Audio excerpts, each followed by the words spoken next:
வெறும் 3 ஃப்ரேம் தான், 3 செகண்ட் கிடையாது, வெறும் 3 ஃப்ரேம் தான். 2 பேர்ல யார் நல்லா நடிக்கிறான்னு சொல்லவே முடியல. எவ்வளவு பெரிய ஆர்டிஸ்ட், எவ்வளவு எக்ஸ்பீரியன்ஸ் இருக்கிற ஆர்டிஸ்டா இருந்தாலுமே எனக்கு தான் எல்லாமே தெரியும், என்ன சுத்தி தான் இந்த உலகமே சுத்துதுன்னு அப்படி இல்லைன்னா அங்க பாருங்க ஹெலிகாப்டர் வருது அப்படின்னு சொன்னாங்கன்னா யார் மனதையும் புண்படுத்துறதுக்காக இல்ல. புஷ்பா அப்படிங்கிற பேரை கேட்ட உடனே அந்த ஃபில்ம் ஞாபகத்துக்கு வருதோ இல்லையோ, அந்த ஃபில்மோட ஐகானிக்கான ஸ்டெப்பும் அந்த ஒரு டயலாகும் கண்டிப்பா ஞாபகத்துக்கு வரும். புஷ்பான்னா ஃப்ளவர் நினைச்சீங்களா? வெறும் வேர்ல்டு வைடு ட்ரெண்டா மட்டும் இல்லாம அந்த ஃபில்ம்ல லீட் ரோல் பண்ண அல்லு அர்ஜுன் சாருக்கும் அந்த ஃபில்மோட மியூசிக் டைரக்டர் டிஎஸ்பி சாருக்கும் அது நேஷனல் அவார்டை வாங்கி கொடுத்துச்சு. அரௌண்ட் ஒரு 400 crores கிட்ட கலெக்ஷனும் பண்ணுச்சு. இந்த ஒரு சக்சஸை ஃபாலோ பண்ணி அந்த ஃபில்மோட டைரக்டர் சுகுமார் சார் கிட்ட இருந்து புஷ்பா பார்ட் 2 December 5 ரிலீஸ் ஆகுது. அதோட ட்ரெய்லர் நீங்க பாத்திருப்பீங்கன்னு நினைக்கிறேன். சப்போஸ் நீங்க இன்னும் பார்க்காம இருந்தீங்கன்னா செக் பண்ணி பாருங்க. அவங்க நிறைய ஈவெண்ட்ஸ்ல சொன்ன மாதிரி புஷ்பா 2 ஒரு வைல்டு ஃபயரா இருக்கணும்னு நானும் ஆசைப்படுறேன். இந்த வீடியோல புஷ்பா 2 ஓட ட்ரெய்லர் அனலைஸ் பண்ணி அதுல என்னெல்லாம் ஷார்ட்ஸ் VFX யூஸ் பண்ணிருக்காங்க, அந்த ஷார்ட்டை எப்படிலாம் ஃபில்ம் பண்ணிருக்கலாம்னு ஒரு கெஸ் தான் இந்த வீடியோல பண்ண போறோம். சோ ஆரம்பிக்கலாங்களா? புஷ்பாங்கிறது பேர் இல்ல, புஷ்பானா பிராண்ட். புஷ்பா 2 ஸ்டார்ட் ஆகுறதே பாத்தீங்கன்னா ஒரு சிஜி ஷாட்ல இருந்து தான் ஸ்டார்ட் ஆகுது. சோ இந்த ஷாட்ல எது சிஜின்னு பாத்தீங்கன்னா அஃப்கோர்ஸ் அந்த எலிஃபண்ட் தான் சிஜி. இதை எப்படி ஃபில்ம் பண்ணிருப்பாங்கன்னு நான் கெஸ் பண்றேன்னா, ஒரு டென்னிஸ் பால் இருக்கு பாத்தீங்களா, அந்த டென்னிஸ் பாலை வந்து அந்த எலிஃபண்டோட ஐ லெவல மேட்ச் பண்றதுக்காக ஒரு ஸ்டிக்ல அட்டாச் பண்ணி ஒரு பர்சனை வச்சோ இல்ல ஒரு ஸ்டாண்ட வச்சோ அந்த எலிஃபண்டோட ஐ லெவல் எந்த இடத்துல இருக்குமோ அந்த லெவலுக்கு அந்த ஒரு டென்னிஸ் பாலை வந்து செட் பண்ணி வச்சு ஃபில்ம் பண்ணிருப்பாங்க. எதுக்கு ப்ரோ இதை பண்றாங்க, எதுக்கு இந்த டென்னிஸ் பாலை வைக்கிறாங்க, எதுக்கு இவ்வளவு கஷ்டப்பட்டு ஷூட் பண்ணணும், சும்மாவே நம்ம ஷூட் பண்ணலாம்ல அப்படின்னு உங்களுக்கு தோணும். இப்ப நம்ம ஒரு லிவிங் திங்க பாக்குறோம்னா கண்டிப்பா கண்ணை பார்த்து தான் பேசுவோம். அது எந்த ஒரு கிரியேச்சரா இருந்தாலும் சரி, ஹியூமன் டு ஹியூமன் இன்டராக்ஷன் ஆகட்டும், இல்ல ஒரு நம்ம வீட்டுல இருக்க பெட்ஸ் ஆகட்டும், இல்ல இப்ப ஒரு எலிஃபண்டே நம்ம பாக்குறோம்னா ஃபர்ஸ்ட் நம்ம எதை பார்ப்போம்னா அந்த எலிஃபண்டோட கண்ணை தான் பார்ப்போம். சோ அந்த மாதிரி கம்யூனிகேஷன் பர்பஸ்க்காகவும் இப்போ ஒரு செட்டில ஒரு இல்லாத ஒரு ஆப்ஜெக்டை நம்ம கொண்டு வரோம். இப்ப இந்த ஒரு எலிஃபண்ட் பாத்தீங்கன்னா அங்க செட்டில இல்ல, இந்த மாதிரி ஒரு எலிஃபண்டை நம்ம அங்க செட்டில வைக்கணும்னா அங்க இருக்கிற ஆர்டிஸ்ட் எல்லாருமே ஒரே இடத்த பர்டிகுலரா பாயிண்ட் பண்ணி பார்க்கணும் இல்லையா? சோ அதுக்காக தான் ஒரு ஆப்ஜெக்டை ரெஃபரன்ஸ்க்காக வச்சு எல்லாரையும் அதை பார்க்க வைப்பாங்க. அப்பனாதான் ஐ லெவல் வந்து எல்லாரும் கரெக்டான இடத்த பாக்குற மாதிரி இருக்கும். இல்லைன்னா இங்க ஒரு எலிஃபண்ட் இருக்கு எல்லாரும் இங்க பாருங்கன்னா எல்லாரும் ஒரு ஒரு இடத்த பாத்துக்கிட்டு இருப்பாங்க. அது ஒரு ரியலிசம் கொண்டு வராது, ஆளாளுக்கு ஒரு ஒரு பக்கம் பாத்துட்டு இருந்தா கரெக்டா இருக்காது. சோ அதுக்காக தான் மெயினா இந்த மாதிரி ஒரு ரெஃபரன்ஸ்க்காக ஒரு டென்னிஸ் பாலையோ இல்ல வேற ஏதாச்சும் ஒரு செட் ரெஃபரன்ஸ்ல டாய் ஆச்சும் வைப்பாங்க. இந்த இடத்துல டென்னிஸ் பால் தான் வச்சிருக்காங்களா எனக்கு தெரியல, ஆனா நார்மலா ஷூட் பண்ணா இப்படிதான் பண்ணுவாங்க. டஸ்ட் எலமெண்ட்லாம் வச்சிருக்காங்க, டஸ்ட் எலமெண்ட்லாம் ஆட் பண்ணிருக்காங்க. லைக் அது என்ன கான்செப்ட்ல வச்சிருக்காங்கன்னா, இப்படி அந்த எலிஃபண்ட் வந்து இப்படி காலை தூக்குறப்போ இந்த டஸ்ட் எல்லாம் வரும் பாத்தீங்களா, சோ அதை வைக்கிறதுக்காக இந்த மாதிரி வச்சிருக்காங்க. அந்த மாதிரி அவங்க பண்ணனால நல்லா என்விரான்மெண்ட் கூட நல்லா பிளெண்ட் ஆகி தெரியும். இந்த ஃபில்மோட VFX சூப்பர்வைசர் யாருன்னு பாத்தீங்கன்னா கமலகண்ணன் சார் தான். இவர் நிறைய ஃபில்ம் நம்ம தமிழ் இண்டஸ்ட்ரியில ஒர்க் பண்ணிருக்காரு. சொன்ன உடனே எல்லாருக்கும் தெரியற மாதிரி ஒரு ஃபில்ம் சொல்லணும்னா பாகுபலி சொல்லலாம். பாகுபலியில இவர் தான் VFX சூப்பர்வைசிங் பண்ணியிருந்தாரு. ரொம்ப டேலண்டடான VFX சூப்பர்வைசர், ரொம்ப வருஷமா நம்ம இண்டஸ்ட்ரியில இருக்காரு. ரப்பர் பந்து பாத்திருந்தீங்கன்னா இதை நீங்க நோட் பண்ணிருக்கிறதுக்கு வாய்ப்பு ரொம்ப ரொம்ப கம்மி. அந்த ஃபில்ம்ல நிறைய பால் வரும் பாத்தீங்களா, கிரிக்கெட் விளையாடுறப்ப வர பால், முக்காவாசி பால்ஸ் வந்து சிஜி பால்ஸ் தான். ஆனா உங்களால கண்டிப்பா அதை நோட் பண்ணிருக்கவே முடியாது. ஏன்னா அது ரொம்ப சின்ன ஒரு சிஜி எலமெண்ட்னாலையும் அதை நீங்க பாக்குற நேரம்லாம் ஒரு மோஷன் பிளர்ல இருக்கிறதுனாலயும் உங்களால பாத்திருக்க முடியாது. சோ அதே மாதிரிதான் இதுலயும் இந்த அவங்க விளையாடுற பால் வந்து சிஜி பால் தான், ரியல் பால் கிடையாது. இது ரியல் பால்னு சொன்னா யாரும் நம்பவும் மாட்டீங்க, இருந்தாலும் சொல்றேன் இது ஒரு சிஜி பால். இந்த ஒரு பில்டிங் இருக்கு பாத்தீங்களா, இந்த ஒரு பில்டிங் வந்து செட்டு போட்ட மாதிரி எனக்கு தெரியல, பாக்குறதுக்கு சிஜில வச்ச மாதிரி தான் தெரியுது. மேபி உங்க செட்டு போட்டு கூட ஒழுங்கா கலரை மேட்ச் பண்ணாம இருந்தாலுமே இந்த மாதிரி சம்டைம்ஸ் தெரியும். ஆனா எனக்கு பாக்குறதுக்கு இந்த பில்டிங் எல்லாமே சிஜில தான் ரீப்ளேஸ் பண்ண மாதிரி தெரியுது, செட்டு போட்ட மாதிரி தெரியல. ஏன்னா ரொம்ப ஆடா தெரியுது இந்த பில்டிங். அதே மாதிரி இந்த பில்டிங்க்கு மேல இருக்க இந்த டேங்க்ஸ் எல்லாம் இருக்கு பாத்தீங்களா, இந்த டேங்க்ஸ் எல்லாமே சிஜி தான், எதுவுமே ரியல் கிடையாது. இந்த ட்ரெய்லர்ல நிறைய மேட் பெயிண்டிங் ஷாட் இருக்கிறதுக்கு வாய்ப்பு இருக்கு கைஸ். ஏன்னா நிறைய இடத்துல செட்டு போட்டு எடுத்திருக்காங்க. செட்டு வந்து ஒரு குறிப்பிட்ட இடத்துல மட்டும்தான் அவங்களால போட முடியும். தூரத்துல இருக்கிறதுக்கெல்லாம் செட்டு போட்டாங்கன்னா ப்ரொடக்ஷன் காஸ்ட் தேவையில்லாம செலவாகும். ஏன்னா தூரத்துல இருக்கிறதெல்லாம் நம்ம டீடைலிங் ஆட் பண்ணி எல்லாம் பண்ணணும்னு அவசியம் கிடையாது. அந்த மாதிரி இருக்கிறது எல்லாத்தையுமே மேக்ஸிமம் சிஜில தான் பண்ண சொல்லுவாங்க. சோ இந்த இதுலயும் நிறைய மேட் பெயிண்டிங் ஷாட் இருக்கிறதுக்கு வாய்ப்பு இருக்கு. லைக் தூரத்துல இருந்தீங்கன்னா இந்த இடத்துல இந்த தூரத்துல மரம் எல்லாம் இருக்கு பாத்தீங்களா, இந்த மரம் எல்லாமே அவங்க எக்ஸ்டெண்டும் பண்ணிருக்கலாம், ரியல்லையும் இருந்திருக்கலாம். இது எல்லாமே நம்மளுக்கு பிரேக் டவுன் வராத வரை நம்மளால கண்டுபிடிக்க முடியாது. இந்த ஷாட்ல ஒர்க் பண்ண VFX ஆர்டிஸ்ட தவிர யாராலையுமே அதை கண்டுபிடிக்க முடியாது. எதனாலனா VFX அவ்வளவு குவாலிட்டியா நம்ம இண்டஸ்ட்ரியில பண்ண ஆரம்பிச்சிட்டாங்க. சில விஷயம் தான் நம்மளால கண்ணால பார்த்தே சொல்ல முடியும். எவ்வளவு பெரிய ஆர்டிஸ்ட், எவ்வளவு எக்ஸ்பீரியன்ஸ் இருக்கிற ஆர்டிஸ்டா இருந்தாலுமே கண்ணால பார்த்தே எல்லா ஷாட்டையுமே VFX பண்ணிருக்கிறதுன்னு சொல்ல முடியாது. ஏன்னா இன்விசிபிள் VFX ஒர்க் நிறைய ஃபிலிம்ல இருக்கும். சொல்ல போனா எல்லா ஃபிலிம்லயுமே இன்விசிபிள் VFX ஒர்க்ஸ் இருக்கும். அதை வந்து அதுல ஒர்க் பண்ண ஆர்டிஸ்டால மட்டும்தான் இது நான் VFX பண்ணிருக்கேன் பண்ணிருக்கேன் அப்படின்னு சொல்ல முடியும். இதுல எல்லாம் கண்டிப்பா நிறைய ஒர்க் பண்ணிருப்பாங்க. இந்த சாப்பர்ஸ் எல்லாமே சிஜி தான், இதெல்லாம் ரியல்னு சொன்னா யாரும் நம்ப மாட்டீங்க. இங்க சுத்தி பேனர்ஸ் எல்லாம் இருக்கு பாத்தீங்களா, இந்த பேனர்ஸ்ல வந்து சிஜி பேனர்ஸும் இருக்கு, ரியல் பேனர்ஸும் இருக்கு. இதுல எது எது சிஜி அப்படின்னு நம்ம ஒரு கெஸ் வேணா பண்ணலாம். இந்த ஒரு பேனர் சிஜியா இருக்கும், தென் இந்த தூரத்துல இருக்கிறது எல்லாமே ஒரு சிஜியா இருக்கும், இதெல்லாம் ஒரிஜினல் மாதிரி தான் தெரியுது. இந்த ஒரு பேனர் கண்டிப்பா சிஜியா தான் இருக்கும். எதனால சொல்றேன்னா, இந்த டாப் இருக்கு பாத்தீங்களா, இந்த 2 பில்டிங்கோட டாப்மே ஃபுல் சிஜி தான், எதுவுமே ரியல் கிடையாது. இங்க ஒரு டேங்க், இந்த உட்டு, இது எதுவுமே ஒரிஜினல் கிடையாது, எல்லாமே சிஜில தான் அவங்க மேல வச்சிருக்காங்க. நிறைய சிஜி எலமெண்ட் இருக்கு கைஸ், இதெல்லாம் யாராலையும் பெருசா நோட் பண்ணிக்க முடியாது. அப்படியே இந்த சாப்பர் லேண்ட் ஆகுறத பார்த்தோம்னா நம்ம அப்பதே பேசின அந்த பில்டிங் இங்க இருக்கு, இங்க பாக்குறதுக்கு வேற மாதிரி இருக்கு. நம்ம ஏற்கனவே பார்த்திருந்தப்போ சீன்ல பிளெண்ட் ஆகாம ரொம்பவே ஐசோலேட்டடா தெரிஞ்சிச்சு. இந்த இடத்துல பாக்குறதுக்கு அந்த செட்டு போட்ட மாதிரி தான் இருக்கு. மேபி செட்டு தான் அவங்க வந்து ஒழுங்கா போடாம கொஞ்சம் கலர் கான்ட்ராஸ்ட் எல்லாம் வித்தியாசமா போட்டிருக்காங்கன்னு நினைக்கிறேன். மேபி புதுசா பெயிண்ட் அடிச்ச வீடுலாம் அப்படிதான் இருக்கும்னு நினைக்கிறேன். சோ அந்த கான்செப்ட்ல இங்க வச்சிருக்காங்கன்னு நான் கெஸ் பண்றேன். இந்த ஒரு ஷாட் எடுத்துக்கிட்டீங்கன்னா ஒரு 2 விதமா ஷூட் பண்ணிருக்கிறதுக்கு வாய்ப்பு இருக்கு. ஃபர்ஸ்ட் மெத்தட் என்னன்னா, அல்லு அர்ஜுன் சார் வந்து ஒரு green screen or blue screen, அது இடத்தை பொறுத்து டிபெண்ட் ஆகும். அதுக்கு முன்னாடி இவங்க வந்து ஷூட் பண்ணி இந்த இடத்துல காம் பண்ணி இருக்கிறதுக்கு வாய்ப்பு இருக்கு. செகண்ட் மெத்தட் என்னன்னா, இந்த சாப்பரோட பாடி இருக்கு பாத்தீங்களா, இந்த சாப்பரோட பாடி மட்டும் தனியா அந்த இடத்துல செட்டில் கிரியேட் பண்ணி மேல இருக்க விங்ஸ் எல்லாம் சிஜில பண்ணிருக்கிறதுக்கு வாய்ப்பு இருக்கு. எனக்கு தெரிஞ்சு இந்த இடத்துல உங்க செகண்ட் மெத்தட் யூஸ் பண்ணிருக்கிறதுக்கு நிறைய வாய்ப்பு இருக்கு. ஏன் சொல்றேன்னா, இந்த இடத்துல இருக்கிற மிரர்ல ரிஃப்ளெக்ஷன்ஸ் நல்லா தெரியுது, உள்ளக்க இங்க பைலட் இருக்கிறதும் நல்லா தெரியுது, அது கூடவே அங்க உள்ளக்க இருந்து ஒரு ஆர்டிஸ்ட் இறங்குறாங்க. சோ இந்த இடத்துல இந்த பாடி மட்டும் உங்க கிரியேட் பண்ணிட்டு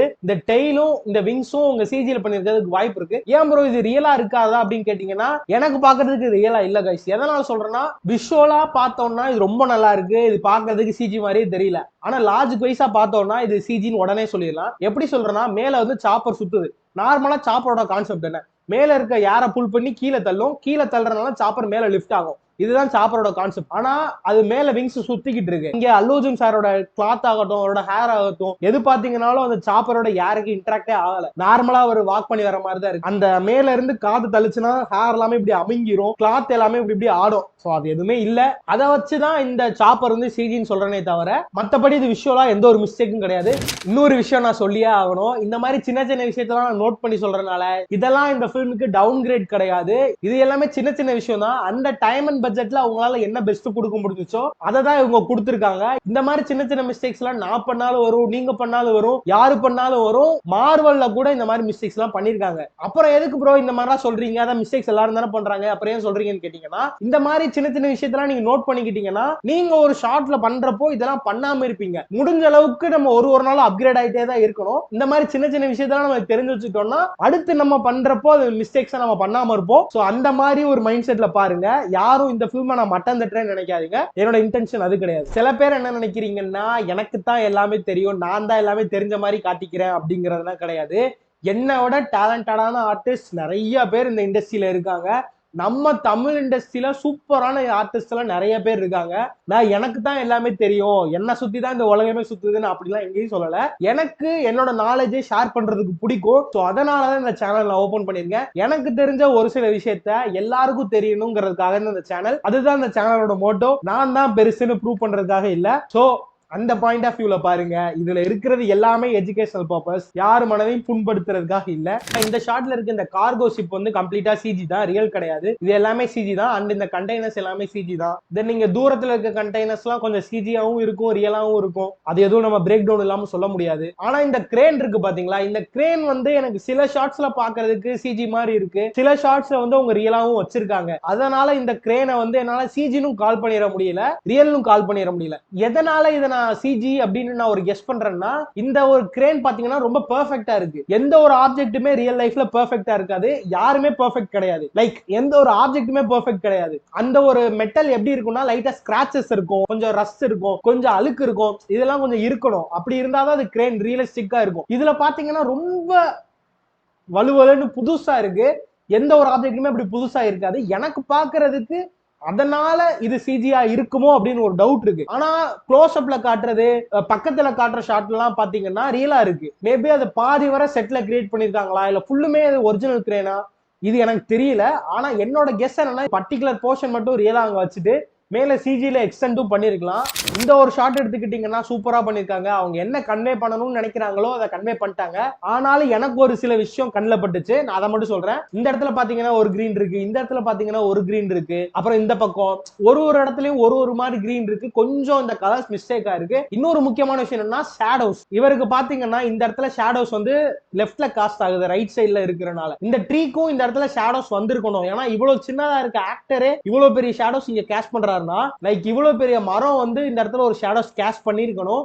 ஆனா இந்த இடத்துல இல்ல. மேபி இந்த இடத்துல ஷேடோ வந்திருந்தா அந்த ஆக்டரை ஓவர்லாப் பண்ற மாதிரி இருந்திருக்கும், கொஞ்சம் கன்வே பண்றதுக்கு கஷ்டமா இருந்திருக்கும்னு மேபி அவங்க பண்ணிருக்கலாம். சில நேரம் என்ன நடக்கும்னா கைஸ், நானே சில சார்ட்ஸ்ல ஒர்க் பண்றப்ப ரியலான பிசிக்ஸ் ஒரு மாதிரி இருக்கும், ரியலிசம் வேற மாதிரி இருக்கும். ஆனா ஸ்டோரிக்காண்டி சில விஷயம் நம்ம பண்ண வேண்டியது இருக்கும். நான் இந்த இடத்துல ஷேடோ வேண்டாம், ஏன்னா ஆடியன்ஸ் இந்த இடத்துல ஷேடோ இருந்துச்சுன்னா பார்க்க மாட்டாங்க. அந்த மாதிரி சில விஷயம் வந்து ஃபிலிம் சைட்ல இருந்தோ இல்ல டைரக்டர் சைட்ல இருந்தோ சொல்லுவாங்க. இந்த இடத்துல எனக்கு இதுதான் கன்வே பண்ணணும், அதுக்கேற்ற மாதிரி பண்ணுங்க, இந்த இடத்துல ரியலிசம் கொஞ்சம் ஆகலாம், பிரச்சனை இல்லைன்னு சொல்லுவாங்க. மேபி அந்த மாதிரி இந்த இதுல சொல்லியிருக்கலாம். இங்க இவருக்கு பின்னாடி இந்த பிளாஸ்ட் ஆகிற ஃபயர் ஒர்க்ஸ் எல்லாமே சிஜி தான். மோஸ்ட்லி நிறைய ஃபிலிம்ஸ்ல வந்து இந்த மாதிரி ஃபயர் ஒர்க்ஸ் வந்து சிஜில தான் பண்ணுவாங்க. இப்போ ரீசெண்டா ஏஆர்எம் அப்படின்னு ஒரு மலையா ஃபிலிம் பார்த்தேன். அந்த ஃபிலிம்ல பாத்தீங்கன்னா இந்த ஃபயர் ஒர்க்ஸ் அவங்க ரியலா ஷூட் பண்ணியிருந்தாங்க. அந்த ஃபயர் ஒர்க் வெடிச்சு அதுல இருந்து வர ஸ்மோக் எல்லாம் ரியலாவே தெரிஞ்சிச்சு. பாக்குறப்பவே தெரிஞ்சிடும் இதெல்லாம் ரியல் இதெல்லாம் சிஜின்னு. அந்த ஃபிலிம்ல பாக்குறப்ப ரியலா பண்ணியிருந்தது ரொம்பவே நல்லா இருந்துச்சு. இந்த ஷாட்ல நம்ம ரியலா பண்ணணும்னு தேவையே கிடையாது, ஏன்னா எங்கேயோ வெடிக்குது தூரத்துல. அதெல்லாம் நம்மளுக்கு ரியலா இருந்தா என்ன, சிஜியா இருந்தா என்ன, பாக்குறதுக்கு நம்மளுக்கு நல்லா இருக்குதா, அவ்வளவுதான் மேட்டர். அல்லு அர்ஜுன் சார் எவ்வளவுக்கு எவ்வளவு ஆக்டிங்ல பெர்ஃபார்ம் பண்றாரோ அதுக்கு ஈக்குவலா ஃபகத் ஃபாசில் சாரும் பண்றாரு. ரெண்டு பேர்ல யார் நல்லா நடிக்கிறான்னு சொல்லவே முடியல, அவ்வளவு பெர்ஃபார்மன்ஸ் இருக்கு, அவ்வளவு நல்லா நடிச்சிருக்காங்க இந்த ரெண்டு பேருமே. இந்த ஒரு ஷாட்டை பாருங்க, சூப்பரா பண்ணிருக்காங்க. ஒரு ஷாட்ல அந்த இடத்துல என்னெல்லாம் நடக்குதுன்னு எல்லாத்தையுமே கன்வே பண்ணுது பாருங்க. இந்த கட்டை எல்லாத்தையும் கடத்திட்டு போறப்போ இவங்க வந்து ரைடு வந்து எல்லாத்தையும் அடிச்சு தம்சம் பண்ற மாதிரி தான் கான்செப்ட் இருக்கு. இந்த ஷாட்ல என்னெல்லாம் சிஜின்னு இருக்கு பாத்தீங்கன்னா நிறைய விஷயம் சிஜி தான். இந்த ஷாட்ல எது ரியல்னா ஃபகத் ஃபாசில் சார் ரியல். அதுக்கப்புறம் இந்த கிரவுண்டுமே என்ன பண்ணிருக்காங்கன்னா எக்ஸ்டெண்ட் பண்ணிருக்காங்க. ஒரு பர்டிகுலர் போர்ஷன்ல அவர் நிக்கிற இடத்த மட்டும் எடுத்துட்டு எல்லா இடத்தையுமே எக்ஸ்டெண்ட் பண்ணிருக்காங்க. இந்த லாரி எல்லாமே சிஜி தான். இங்க இருக்கிற கட்டை எல்லாமே இந்த தீல எரிஞ்சு கருகி போயிருக்க மாதிரி இருக்கு, இது எல்லாமே சிஜில தான் பண்ணிருக்காங்க. தென் இந்த ஃபயர், இந்த ஸ்மோக், இந்த பின்னாடி இருக்க வெஹிக்கிள் எல்லாம் ஃபுல்லா சிஜி தான். மேபி இந்த இடத்துல கொஞ்சம் ரியல் திங்ஸ் இருக்க மாதிரி இருக்கு. இந்த ஷாட்ல இருக்கிற பிரச்சனை என்னன்னா இங்க இருக்கிற கிரவுண்டோட டெக்ஸ்சர் வந்து ரொம்ப பெருசா இருக்கு. ஏன்னா இது ஒரு வைட் ஆங்கிள் காட்டுறாங்க. இங்க இருக்கிற கிரவுண்டோட டெக்ஸ்சர் எல்லாம் இன்னும் குட்டி குட்டியா இருக்கணும். இங்க இருக்கிற ஸ்டோன்ஸ் ஆகட்டும், இங்க இருக்கிற இந்த பார்ட்ஸ் ஆகட்டும், எல்லாமே கொஞ்சம் குட்டியா இருந்தாதான் ஃபகத் ஃபாசில் சார் பாக்குறதுக்கு கொஞ்சம் பெருசா தெரிவாரு. இந்த இதை பாக்குறதுக்கு எப்படி இருக்குன்னா இங்க எல்லாம் மினியேச்சர்ஸ் வச்சு ஷூட் பண்ணிட்டு ஃபகத் ஃபாசில் சாரை மட்டும் எடுத்துட்டு வந்து இங்க வச்ச மாதிரி இருக்கு. அது மட்டும் தான் எனக்கு கொஞ்சம் ஆடா தெரியுது. இந்த ஒரு டெக்ஸ்சரை மட்டும் உங்க கொஞ்சம் சின்னது பண்ணியிருந்தாங்கன்னா இன்னும் பாக்குறதுக்கு ரியலிஸ்டிக்கா இருந்திருக்கும். இப்ப பாக்குறதுக்கு எப்படி இருக்குன்னா ஃபகத் ஃபாசில் சார் மட்டும் இந்த ஹோல் சீன்லயே ரொம்ப குட்டியா தெரிகிறாரு, அவ்வளவுதான். இது எல்லாமே மிஸ்டேக் கிடையாது, இது அவங்களோட சாய்ஸ் தான். ஜஸ்ட் இதை இம்ப்ரூவ் பண்றதுக்கான மெத்தட்ஸ் தான் நான் சொல்றேன். இந்த ஒரு ஷாட் வந்து ஸ்டோரியை கன்வே பண்ணுதான்னு கேட்டீங்கன்னா நல்லாவே கன்வே பண்ணுது. ஆனா எனக்கு இந்த ஷாட் ரொம்பவே ஆடாதான் ஃபீல் ஆகுது. நார்மலா ஒரு ரெயின்ல வந்து நனைஞ்ச அம்பர்லா வந்து இவ்வளோ வந்துட்டு பிரைட்டா இருக்காது, கொஞ்சம் இதை விட டல்லா தான் இருக்கும். ஆனா இதுல பாக்குறதுக்கு ரொம்ப பிரைட்டா காட்டியிருக்காங்க. பாக்குறதுக்கு ஒரு எண்ணெயில முக்கி எடுத்த குடம் மாதிரி இருக்கு, இப்படி தெரியாது நார்மலா பாக்குறதுக்கு. இந்த வெஹிக்கிள் பாத்தீங்கன்னா வித்தியாசமா இருக்கு. கொஞ்சம் இந்த சீன் வந்து கரெக்டா பிளெண்ட் ஆகல கைஸ். ஆனா ஸ்டோரியே இந்த ஷாட் வந்து கன்வே பண்ணுதான்னு கேட்டீங்கன்னா கண்டிப்பா கன்வே பண்ணுது. தென் இந்த கன் ஃபயர் வந்து சிஜில தான் ஆட் பண்ணிருக்காங்க. நான் ஏன் இதை சிஜின்னு சொல்றேன்னா இவரோட சன் கிளாஸ்ல எந்த ஒரு ரிஃப்ளெக்ஷனுமே இல்ல. இவ்வளவு பிரைட்டா ஒரு மசில் ஃபிளாஷ் வருதுன்னா கண்டிப்பா அவர் போட்டிருக்க சன் கிளாஸ்லயும் அந்த மசில் ஃபிளாஷ் தெரியும். மெயினா நல்லா பிரைட்டா தெரியும். ஏன்னா இதுல வந்து இவ்வளவு பிரைட்டா இருக்கு இந்த மசில் ஃபிளாஷ். இவ்வளவு பிரைட்டா இந்த ஒரு கன்ல இருந்து வருதுன்னா அவர் போட்டிருக்க சன் கிளாஸ்லயும் அவ்வளவு பிரைட்டா இருக்கணும். ஆனா நல்லா பண்ணிருக்காங்க சொல்ல போனா. இந்த இடத்துல பாத்தீங்கன்னா கையில எல்லாத்துலயுமே இந்த லைட்டோட ரிஃப்ளெக்ஷன் ஆட் பண்ணிருக்காங்க. இந்த சன் கிளாஸ்ல மட்டும் மிஸ் பண்ணிருக்காங்க. இந்த பர்டிகுலர் போர்ஷன் அப்புறம் இந்த பர்டிகுலர் போர்ஷன்லாம் செட்லயே ஆர்ட் டிபார்ட்மெண்டோட ஹெல்ப்போட கிரியேட் பண்ணிருப்பாங்க. ஆனா இங்க பின்னாடி பேக்ரவுண்ட்ல இருக்கிறது, இந்த தூரத்துல இருக்கிற எலமெண்ட் எல்லாமே சிஜி தான். ஸ்டார்டிங்கே நான் சொல்லியிருந்தேன் பாத்தீங்களா, அந்த ரெஃபரன்ஸ்க்காக ஒரு ஆப்ஜெக்ட் வைப்பாங்க. சோ அது மாதிரிதான் இந்த இடத்துலயும் வச்சு ஷூட் பண்ணிருக்காங்க. அதனாலதான் இங்க இருக்கிற கேரக்டர்ஸ் எல்லாருமே கரெக்டா இந்த ஒரு சாப்பர் அங்க இல்லைனாலுமே சாப்பர் எங்க இருக்குமோ அந்த இடத்த பாக்குறாங்க. அப்படி இல்லைன்னா அங்க பாருங்க ஹெலிகாப்டர் வருது அப்படின்னு சொன்னாங்கன்னா ஆளாளுக்கு ஒரு இடத்த பார்த்துட்டு இருப்பாங்க. அந்த ஒரு ரெஃபரன்ஸ்க்காக தான் இந்த இடத்துல ஒரு ஆப்ஜெக்ட் வச்சு ஷூட் பண்ணிருப்பாங்க. இந்த ஷாட் எடுத்துக்கிட்டீங்கன்னா இந்த மசில் ஃபிளாஷ் வந்துட்டு பாக்குறதுக்கு காம் பண்ண மாதிரி தெரியல. இப்ப இருக்கிற நிறைய கன்ல மசில் ஃபிளாஷ் எல்லாம் வர மாதிரியே நமக்கு டம்மி இருக்கு. சோ அந்த டம்மி தான் இங்க யூஸ் பண்ணிருப்பாங்கன்னு நான் கெஸ் பண்றேன். சப்போஸ் இந்த ஷாட்ல வந்து மசில் ஃபிளாஷ் வந்து உங்க காம் பண்ணிருந்தாங்கன்னா இதை எப்படி ஷூட் பண்ணிருப்பாங்கன்னா இந்த ஃபஹத் ஃபாசில் சாருக்கு முன்னாடி வந்து ஒரு லைட் வச்சிருக்காங்க. கரெக்டா இவர் சுடுறப்போ முன்னாடி இருக்க லைட் ட்ரிகர் ஆகி இவரை வந்து லிட் பண்ணுது. ஏன்னா ஒரு கன்ல சுடுறப்போ முன்னாடி லைட் ஃபார்ம் ஆகுதுல, அந்த லைட் வந்து அந்த கேரக்டர் மேல இன்டராக்ட் ஆகும். சோ இதுல பாத்தீங்கன்னா நல்லா தெரியும், இங்க இடத்துல லைட்டே இல்ல, அவர் ஃபயர் பண்றப்போ அந்த கேரக்டர் அவரையும் அந்த லைட் வந்து இன்டராக்ட் பண்ணுது. ட்ரெய்லர் எப்படி ஸ்டார்ட் ஆச்சோ ஒரு சிஜி ஷாட்ல இருந்து, அதே மாதிரி ட்ரெய்லர் எண்ட் ஆகுறதும் பாத்தீங்கன்னா ஒரு சிஜி ஷாட் தான். இந்த ஒரு ட்ரக் பிளாஸ்ட் ஆகிற சீன் பாத்தீங்கன்னா சிஜி தான். எதனால இது சிஜி சொல்றேன்னா, இவ்வளவு பெரிய பிளாஸ்டிங் ஒன்று நடக்குதுன்னா இங்க இருக்கிற ஆப்ஜெக்ட் எல்லாமே இந்நேரம் லிட் ஆயிருக்கும், ஃபுல்லா பிரைட்டா இருந்திருக்கணும். ஆனா இந்த இடத்துல ஆகல. அதுவும் இல்லாம இந்த மாதிரி ஒரு பிரிட்ஜுக்கு மேலாம் பிளாஸ்ட் பண்றதுக்கு பெர்மிஷன் எல்லாம் கிடைக்காது ஃபிலிம்ல. மேபி நம்மளே இப்படி ஒரு பிரிட்ஜை கட்டி நம்மளே பிளாஸ்ட் பண்றதுக்கான வாய்ப்பு இருக்கு. மத்தபடி கவர்மெண்ட் பில் பண்ண பிரிட்ஜ் மேல இந்த மாதிரி பிளாஸ்ட் பண்ண நம்மளுக்கு பெர்மிஷன் கொடுக்க மாட்டாங்க. ஓவராலா புஷ்பா 2 பாத்தீங்கன்னா விஎஃப்எக்ஸ் ஆகட்டும், ஸ்டோரி ஆகட்டும், எல்லாமே எனக்கு ரொம்ப பிடிச்சிருக்கு. நம்ம இந்தியன் ஃபிலிம் வந்து நான் என்ன குவாலிட்டி விஎஃப்எக்ஸ் எதிர்பார்க்கறனோ அது இந்த ஃபிலிம்ல என்னால பார்க்க முடியுது. நான் ஓவரா எக்ஸ்பெக்ட் பண்ணல. எதனாலனா ஹாலிவுட்டோட பட்ஜெட் வேற, நம்மளோட பட்ஜெட் வேற, நம்மளோட டைம் வேற, நம்மளோட ஒர்க்கிங் ஸ்டைல் வேற, அவங்களோடது டோட்டலா வேற.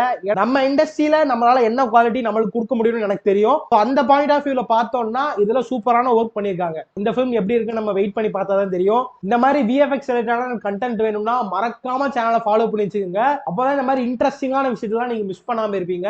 இந்த மாதிரி கண்டென்ட் போடுறவங்க எல்லாம் ரொம்ப ரொம்ப கம்மி. அதுவும் நம்ம தமிழ் இண்டஸ்ட்ரியில விஎஃப்எக்ஸ் பத்தி பேசுறவங்க எல்லாம் ரொம்ப ரொம்ப கம்மி. மினிமம் ஒரு 2 to 3% தான் இருக்கும். அவங்களெல்லாம் சப்போர்ட் பண்ணீங்கன்னா தான் அவங்களால கண்டினியூஸா வீடியோ போட முடியும், என்னாலே கண்டினியூஸா வீடியோ போட முடியும். சோ வீடியோக்கு புதுசா இருந்தீங்கன்னா மறக்காம சப்ஸ்கிரைப் பண்ணி வச்சுட்டு பாருங்க. உங்களுக்கு ஏதாச்சும் டவுட் இருந்தாவோ இல்ல நான் இந்த வீடியோல சொன்னது ஏதாச்சும் தப்பா இருந்தாவோ மறக்காம கமெண்ட் பண்ணுங்க. நான் என்னோட மிஸ்டேக்ஸை கரெக்ட் பண்ணிக்கிறதுக்கு நான் ரெடியா தான் இருப்பேன். ஏன்னா எனக்கு தான் எல்லாமே தெரியும் இல்ல. உங்களுக்கு ஏதாச்சும் ஒரு பாயிண்ட் ஆஃப் வியூ இருந்தாவோ இல்ல உங்களோட ஒப்பீனியனை கண்டிப்பா ஷேர் பண்ணுங்க. நான் கண்டிப்பா அதை ரீட் பண்ணுவேன். ஓகே, அடுத்த வீடியோல பார்க்கலாம் கைஸ். பை.